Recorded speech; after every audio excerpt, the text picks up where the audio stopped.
It's Christmas, and I can't believe it exists either, but after Disney bought 20th Century Fox, they also bought the Home Alone franchise. And the tagline for this movie reads, "Holiday classics were meant to be broken." What, did they go to the Kathleen Kennedy School of Filmmaking? So in the spirit of Christmas, both the good and the bad, it's time to compare the timeless Christmas classic Home Alone to the remake/sequel Home Sweet Home Alone. Let the battle commence. Now, Kevin McAllister is a very relatable and sympathetic kid. Whether you were a kid like him or not, you have felt the way he has felt before at one time or another. And it's amazing how Macaulay Culkin was able to hold this entire movie on his shoulders. There are so many scenes throughout the movie where he is acting by himself, and you don't even get bored of it. And that is not only a testament to his talent, but also the director, Chris Columbus, who also had a very special talent for being able to get the best performance out of young actors at the time. The rest of the characters are incredibly memorable too. His family are also very iconic and needlessly but entertainingly dismissive and cruel towards him. And in their own ways, you remember and liked all of them. There is a very organic, chaotic dynamic between this family, and it doesn't feel staged. Unlike the family in the remake, you'll notice in the original movie that all the characters are acting like real people, but in the remake, they are acting like cartoon characters. Actually, no. That is an insult to cartoon characters. They are acting like the 2016 Ghostbusters characters. That's the level of stupidity that they're operating on in this poor excuse of a movie. In such a short amount of time, the original movie managed to set up Kevin, his siblings, his cousins, his parents, his aunt and uncle, the spider, Old Man Marley, important life questions. Is it true that French babes don't shave their pits? And they even introduced us to one of the burglars. They managed to do so much in the first 5 minutes of the film. 5 minutes into the remake, however, and we learn next to nothing about any of these characters. And nothing about the family's development and interactions feels the least bit convincing. Even the stress and frustration that Max is going through towards his family doesn't feel real or justified. And it doesn't at all feel like he's becoming overwhelmed by the cruelness of his family. Even the way he realizes that he's alone in the house was butchered. In the original, it was a slow but then increasingly fast realization to him that he was alone in the house. He even rushes outside to properly inspect if his family have really left him or not. But in the remake, he just walks into the house, calls out a name or two, and then a butchered version of the John Williams Home Alone theme plays, and then you cut to his happy outburst that his family aren't here. It is as lazily slapped together and paint by numbers as you could get. Now, when they leave Kevin alone in the original movie, it feels perfectly natural. As I said, there is a very organically chaotic dynamic between everyone in this house. And when it slowly dawns upon the mother that they left Kevin home whilst they're on the aeroplane, the feeling of shock is very evident on their face, and I especially like how it's the mother that is the first to find out, and that the movie focuses on her from here on out. Because as much fun as you have watching Kevin being home alone, from this point on, the heart of the movie is all about a mother wanting to return home to her son, and the slow and tragic realization that the son wants his family back. And even though that opens the movie up to a lot of comedy, it never treated the overall situation as a joke, and you were always with the family in their endeavor. Now, were you with the remake family's endeavor? Did the Eternals get positive critical reception? First off, whereas the foundation of the family's predicament was very genuine and perfectly built up in the original, in the remake, the foundation is not genuine. Its sole purpose is to copy everything from the original movie, and it rushes through them as fast as it can. And that means that the entire development and relationship that the characters and you as a viewer are supposed to have with this family are non-existent. So when the kid is left home alone and we have the scenes where the mother tries to come home, well, this is also an example of a copy and paste.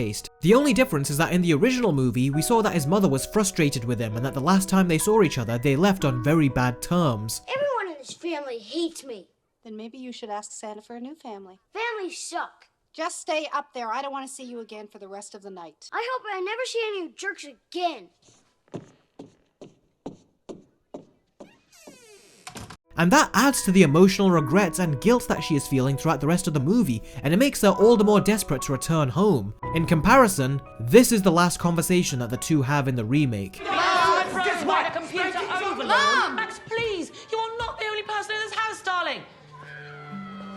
I wish I was. Yep, that is the final thing they say to each other before they get separated. I seriously can't stress enough how fake and underdeveloped this mother-son relationship is. And this is how the two mothers react when they find out their youngest kid is home alone. How could we do this? We forgot him. We didn't forget him, we just miscounted. What kind of mother am I? What? Are you serious? So at no point you thought to check with me, you just assumed that Max was on the other flight? We didn't take a census.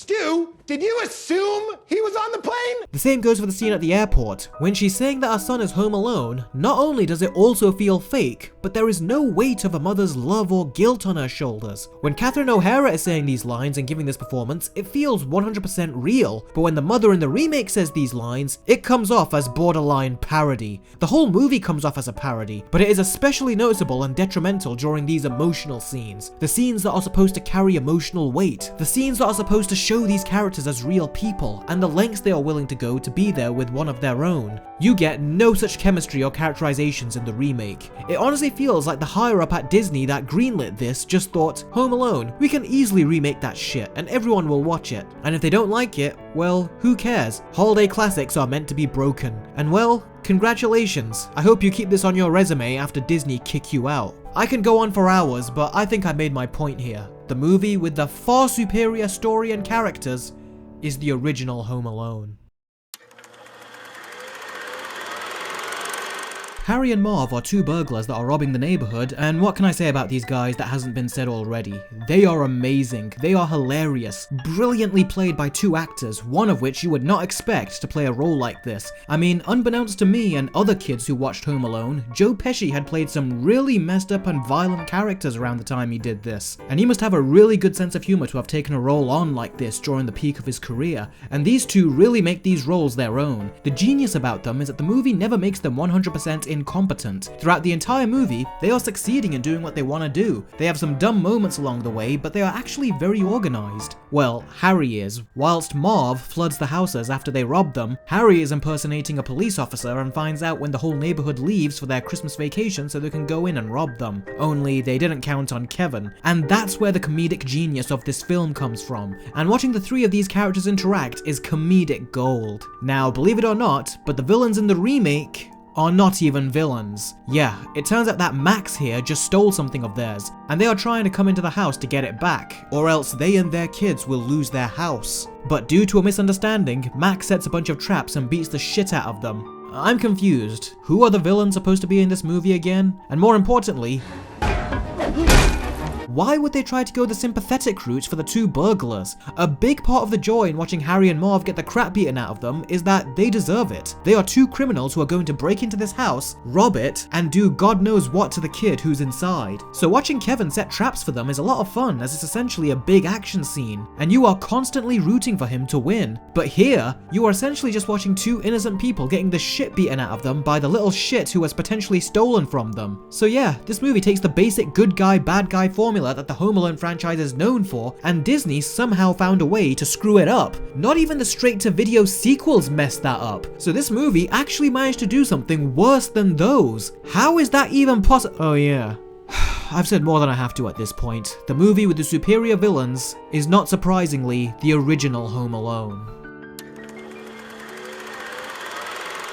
Honestly, was there any question as to which of these was the better movie? This is as heartless, soulless, and unfunny a remake since the 2016 Ghostbusters. There is so much warmth and heart to the original Home Alone, and it gives you a genuinely good message that everyone, but especially kids, can relate to. I remember growing up, there were times where you just got fed up with your family, just like Kevin did, but then he's alone, and after an initial excitement, he finds out just how much he took his family for granted, and he misses them. He even reflects on his behavior as a son. Even Kevin's mother reflects on her role as a parent. Everyone comes out of this movie learning something. Kevin, his mother, Old Man Marley, Buzz, and even Harry and Marv learn a very valuable lesson that carries over into the sequel. And do you know what really brings the movie home? It's the ending. The original ending for Home Alone was this. What else did you do while we were away? Just hung around. I'm not kidding, that was supposed to be the original ending, with the family laughing in a typical 90s freeze frame, but the filmmakers thought that that was very anticlimactic and that the movie just abruptly stops. So then they wrote and shot the scene where the message of family truly hits home when Kevin sees Old Man Marley reuniting with his son and granddaughter. The two of them had a broken relationship with their family, but through the advice that they both gave, they had helped each other out and are both reunited with their families. And the movie beautifully fades out with the conclusion to John Williams' amazing score for this film. The end. Now compare that to the ending of the remake. To new friends and family. And me having no permanent neurological damage. And here's to Max for bringing us all together Merry Christmas, everybody. Merry Christmas!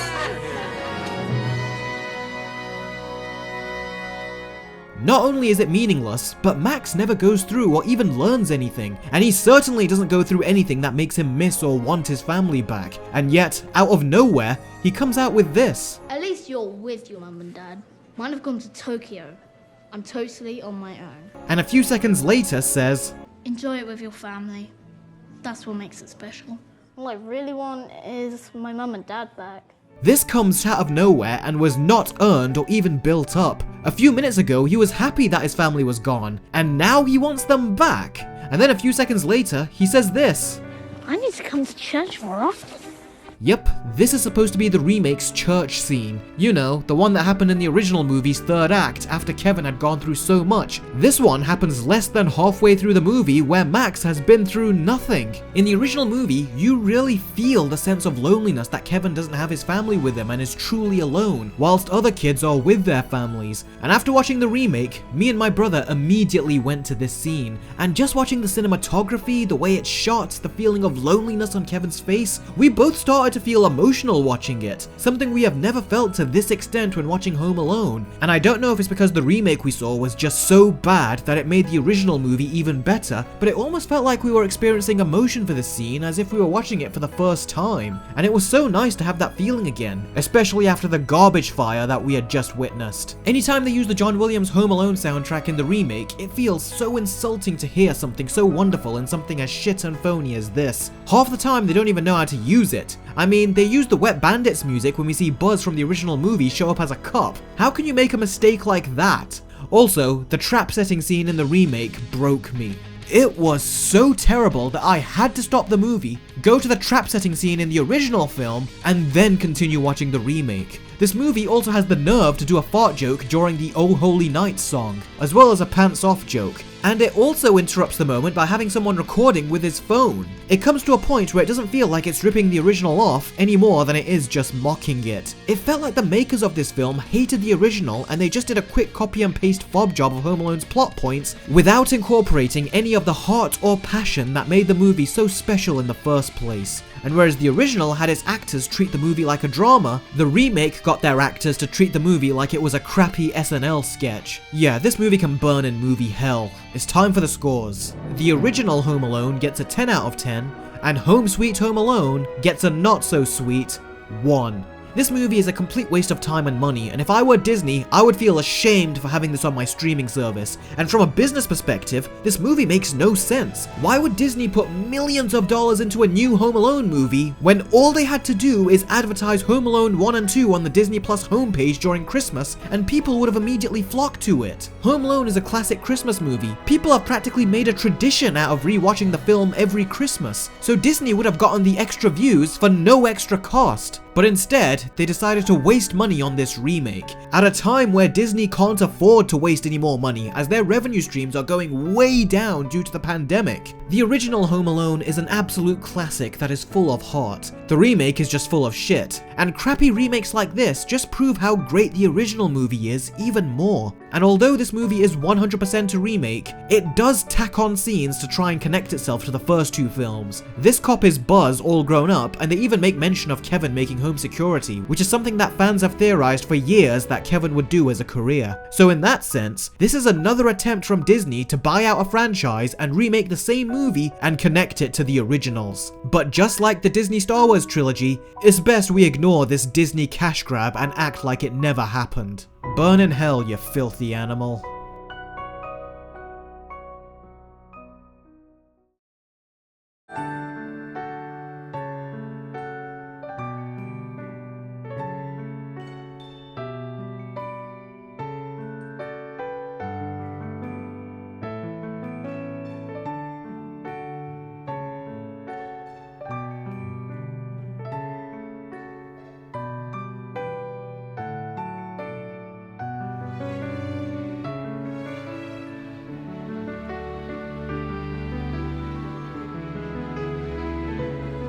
This was a very highly requested video for me to make this Christmas, so I really hope you enjoyed it. If you want your Instagram post to be featured in my next video, then make an Instagram post of yourselves watching one of my videos and use the hashtag #LetTheBattleCommenceFistBump, as well as the caption movie critic Eric Carter, and then your post will be featured in the end of one of my next videos. And if you haven't already, feel free to donate just $1 to me on Patreon and you will gain access to my trailer reactions as well as my podcasts. My next podcast will be a spoiler review of Spider-Man No Way Home. Stay tuned for the Spider-Man No Way Home Versus video as I am working on that next. Thanks very much as always for watching, guys. I really do appreciate it, and I will see all of you next time. Take care.